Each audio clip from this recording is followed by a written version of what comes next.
The first night, the baby monitor crackled. Mara told herself it was just interference.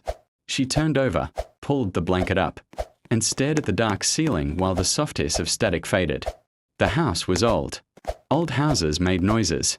Pipes knocked. Floors sighed. Nothing worth getting up for. Then the monitor spoke again. Mara. Her eyes snapped open. The voice was thin and wrong, stretched like a recording played through water. It wasn't her husband's. He was on a night shift. And it wasn't her daughter's, either. Lily was only 3. Lily didn't pronounce her RS like that. Mara reached for the monitor and held it close. Lily, she whispered. Static. Then a soft giggle.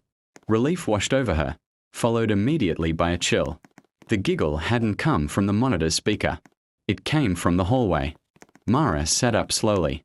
The door to Lily's room was at the end of the hall, just past the bathroom. The nightlight there cast a dull orange glow, enough to see the small shape standing halfway between the rooms. Sweetheart, Mara said, forcing her voice calm. You should be in bed. The shape didn't move. Something about the way Lily stood was wrong. Her head was tilted too far to one side, as if listening for something inside the walls. Her arms hung limp, fingers brushing the carpet. Mara swung her legs out of bed and took a step forward. The baby monitor in her hand crackled again. Mama, Lily's voice said softly from the speaker. Don't come out here. Mara froze. Her gaze dropped to the monitor, then snapped back to the hallway. The shape lifted its head. Its face was Lily's, perfectly. Same curls, same button nose, same sleepy eyes. But its mouth stretched wider than it should. Lips pulling back until the skin at the corner split.